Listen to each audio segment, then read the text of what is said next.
Hello, everybody. I'm Anthony Taormina, editor-in-chief of GameRant.com, and you submitted some questions. Sorry I've been dragging my feet on it, but we are going to get to them now, and then hopefully this will become a weekly thing, a monthly thing. Not fully sure how we're going to structure it, but the goal is for you guys to be able to learn a little bit more about my tastes and my interests, and then hopefully I'll get to know a little bit about you guys based on the questions you ask. So let's just jump right into it. We'll call it like a Ask Me Anything, but it will be structured around games, ideally, and then maybe movies, TV, and things like that. But for now, gaming related questions. So first question comes from Evan Undercover, who asks, if you could only own one console of any console ever created, what would it be and why?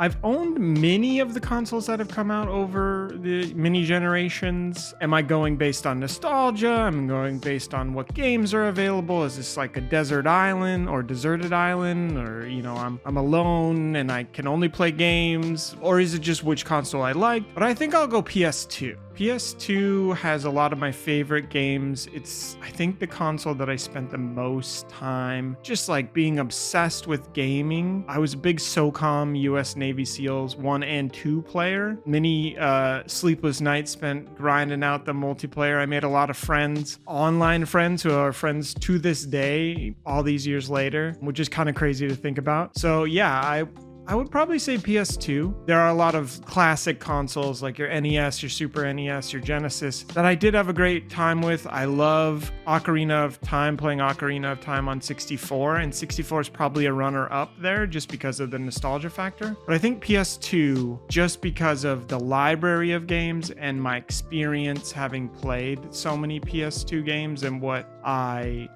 would probably go back to if everything was modernized or if everything was equaled out. We're not talking about highest fidelity graphics, best storytelling or things like that. Which console did all the games that I liked? And then PS2 I think is the front runner for me.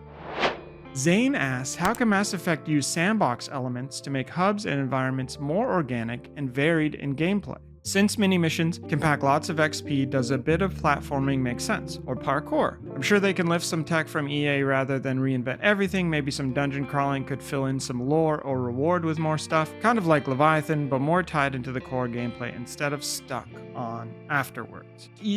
I wasn't as much of a hater of Mass Effect Andromeda. I thought it was okay. I do enjoy the original Mass Effect trilogy, Mass Effect 2 being my favorite for sure. I am kind of a Mass Effect 3 apologist, so be aware of that. But incorporating hubs and environments to make it more organic, I think the Andromeda issue and potentially the issue we would have run into earlier on in Mass Effect 4 or whatever you want to call it would be incorporating live service elements and kind of making the hub a place for a live service thing, similar to what a lot of games have stripped away, like Dragon Age the Veilguard, for example, stripped away some of its live service elements, but you could see the bones of that. So I do think that a lot of people are going to expect the hub to be a space station and your ship. I would prefer they not go away from that because that's what we've known and what I think works really well for Mass Effect. At the same time, the environments being more organic, I don't know how many people necessarily want it to be organic connected because you're traveling through space. You have to introduce space travel. And then if you're making that gameplay, that makes it a little more challenging. It makes the scope a little wider. But varied in gameplay, using the combination of powers in a third-person shooter is super fun. And I think there's always experimentation to be done there. I do think that for me personally, I would rather they not mess around. Parkour or movement stuff, I think has been done really well. I think Andromeda actually did it pretty well. I did like the way that they explored the movement evolution from the original trilogy. So I wouldn't mind if they kind of evolved that. But I do think for a lot of people, fundamentally, it was the storytelling and the narrative stuff that pulled them out of it. And some of the okay, we're feeding into this multiplayer we want you to come back to, and we want to tickle the live service. And so I imagine because Dragon Age the Veilguard did away with all that and Mass Effect has even more time to develop, that it will be more in line with what we are expecting from a more narrative driven and single player focused Mass Effect.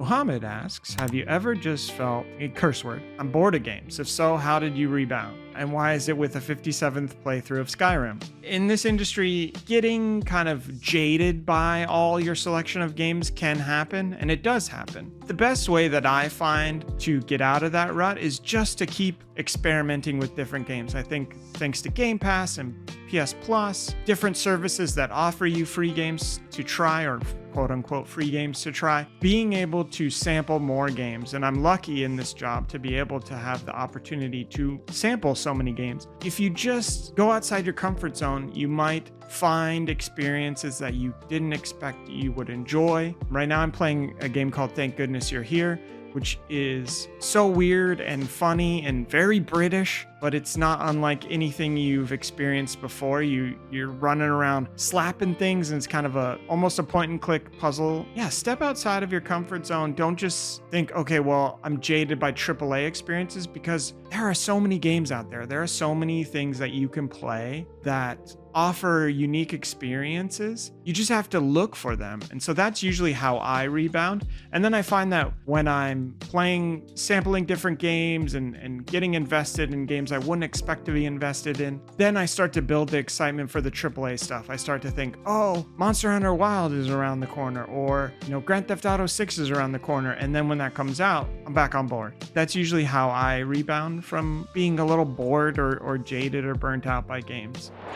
Daniel Bader, member of the kind of greater community within Valnet, asks, what's your earliest indelible memory of playing a video game, and why do you think it stuck with you the way it did? This is a weird one because it has an added element, but my earliest memory is playing Super Nintendo Mario, Super Mario World. Getting a Super Nintendo on Christmas, I'm sure a lot of people got that box and was like, oh, this box. So if you saw it, that nostalgia instantly hits you. But also, it's just such a fun game. Yeah, I remember going through each of those levels, getting the cape. I remember finding that like secret area that was off in the corner in like a cave zone. I don't specifically remember. The memory that sticks out to me that's like a really weird memory is that I had a friend come over and he wanted to play, and he didn't want to use my save. So he deleted another save that was on there, and that was the save that my dad had been working on. We were so many levels deep. We were near the end, and boy, was he mad.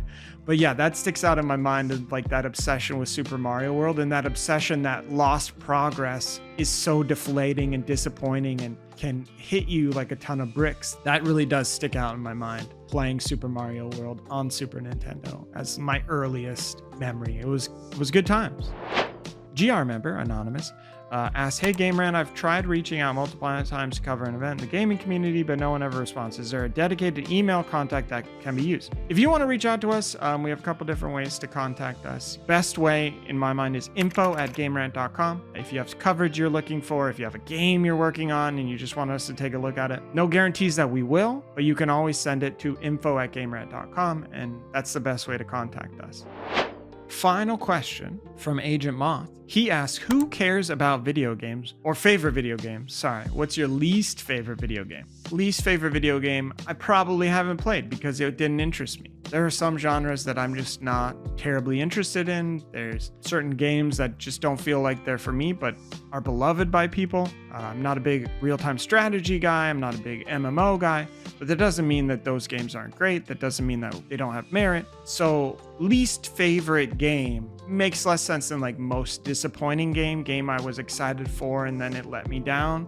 Currently, based on the 2024 releases of last year, I would probably say that was Suicide Squad, Kill the Justice League, just because I'm a big looter shooter guy. I love me a good looter shooter, Borderlands, Destiny, things like that. And I was looking forward to that. I know a lot of people weren't excited by the looter shooter elements, but marrying this kind of Arkhamverse with a looter shooter sounded really exciting to me. I actually did kind of like the narrative and the gameplay that was available in Suicide Squad, but all the live service elements just killed me. It was really disappointing on that front. So yeah, because of the way that they finally pulled everything together based on feedback, trying to dial back a little bit of the live service, but it was still in there. The end game was just not rewarding. It was way too grindy, not fulfilling, didn't have enough going on. And obviously they ended up saying, hey, okay, we're done with support on the game, and that's going to be it. I would say that was my most disappointing game of 2024. And because of that, I would say that's more along the lines of like a least favorite, because there's a lot of games you just don't play. And then, you know, it doesn't matter